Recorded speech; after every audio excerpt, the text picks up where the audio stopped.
Hello, everyone.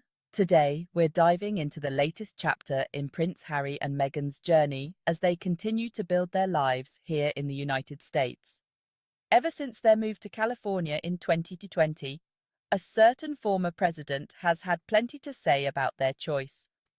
From his initial comments back in his first term to his latest remarks on the campaign trail, Donald Trump seems all too eager to bring Harry's immigration status into question. But why? Why are Trump and his allies still focused on Prince Harry and Meghan, even after all these years?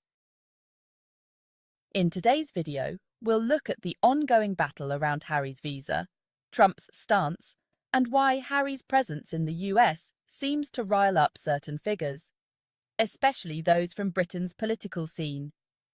Most importantly, we'll talk about why this "Deport Harry" narrative has more to do with media agendas and royal jealousy than anything else.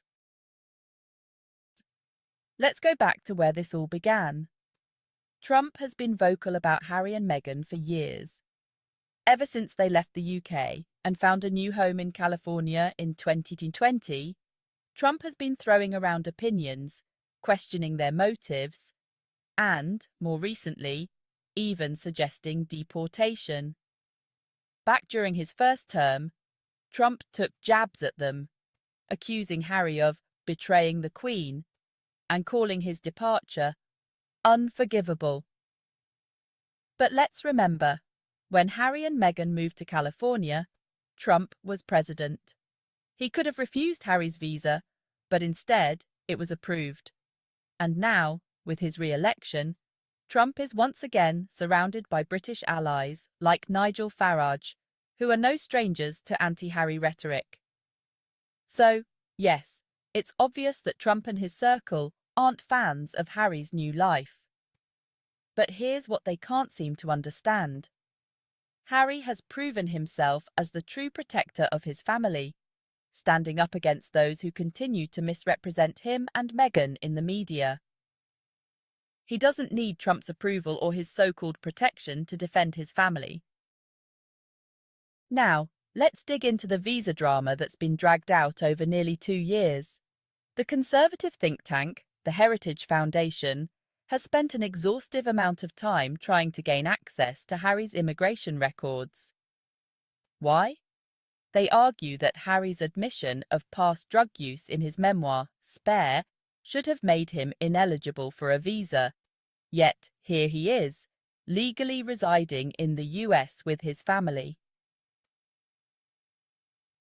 The matter even made it to federal court, where a judge ruled to keep Harry's records private, stating that his right to privacy outweighs the demands of any political agenda. Yet, even after this ruling, the Heritage Foundation isn't backing down. Why so much focus on Harry's visa status?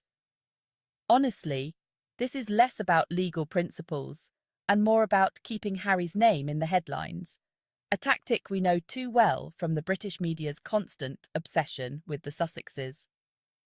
The constant focus on this so-called deportation story is part of an ongoing attempt to paint Harry as unwelcome or insecure in America. But here's the thing. Since stepping back from royal duties, Harry has become his own man, securing his family's safety and well-being in ways the monarchy never could. His decision to move to the US wasn't just about escaping the British press. It was about creating a safe, stable environment for his wife, Meghan, and their 2 young children. Despite the noise, he has maintained his focus, his strength, and his determination to shield his family from any threats, no matter who they come from. By building a life on his terms, Harry has shown that he is the true defender of his family, unbothered by public opinion or the interference of political figures. And the joy he and Meghan have found in California speaks volumes. They're secure, peaceful, and, most importantly, happy, qualities that seem to drive their critics wild with envy. They'd rather see Harry and Meghan struggling, insecure, or fearful. Anything that suggests they're content and unbothered just doesn't sit well with them. Speaking of which, why is Trump so invested in Harry's immigration status? Well, the answer is simple. It is so that he can gain favour with the British monarchy, a relationship Trump has always seemed eager to cultivate. The idea of pleasing the monarchy is honestly ironic, but while Trump might believe that supporting anti-Harry sentiments wins him points, many Americans see right through it. Harry is more than just a royal figure. He's a husband, a father, and a man who's stepped out of his past role to live a life of purpose.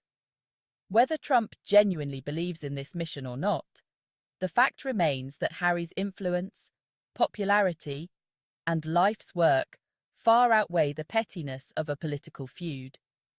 The real question should be, why does Trump, or anyone for that matter, care so much about the personal life of a man who is trying to build a positive impact in the world? At the end of the day, this deportation story serves a dual purpose. For the British media, it's a golden opportunity to sensationalize Harry's life, spinning a narrative of fear and tension around him. It keeps his name in the spotlight and helps them sell papers. For others, it's about control, a tactic to undermine Harry's success outside the royal fold. Let's be clear, Harry's legal team, his position, and his dedication to his family all prove that he's not just here temporarily. His residency isn't a favour from any administration, it's his right. And while it may frustrate his critics, Harry has made California his home, and he's not going anywhere. One interesting piece of this puzzle is Harry and Meghan's rumoured purchase of a home in Portugal. This move is a wise move that adds an extra layer of security for the Sussexes, as it offers them a potential escape from any US political drama that might come their way. Portugal, as part of the EU, offers a golden visa program, which means that by investing in property there, they could secure residency with ease. The country could also serve as a European base for Archewell's projects, allowing Harry and Meghan the flexibility to continue their work globally. In the grand scheme of things, having a second home in a beautiful country like Portugal offers peace of mind, an option for privacy, and a warm environment to raise their children. It's just one more way that Harry is making sure his family has the freedom and security to live life on their own terms. We all know that this is not a first for Harry and Meghan. They have consistently faced media battles, personal attacks, and relentless political commentary. And yet, they stand strong. They've built a life together in the US, rooted in purpose, resilience, and love. From Archewell to the Invictus Games, they're doing work that makes a real difference. That strength, that unity, is something no one can take from them. And for Harry, through all of this, he has shown incredible resilience.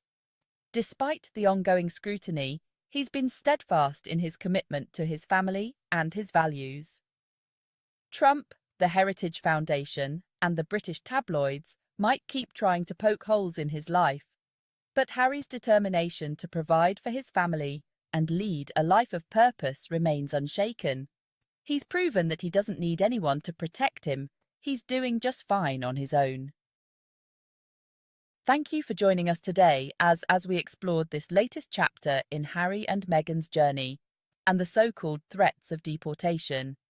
If this story has shown us anything, it's that resilience and love win out over public opinion. Harry and Meghan's commitment to each other and to their mission isn't something that can be undone by a headline or a political whim. If you enjoyed today's video, please like, comment, and subscribe for more updates and insights on the Sussexes' journey. Until next time, remember that true strength lies in the bonds we protect and cherish.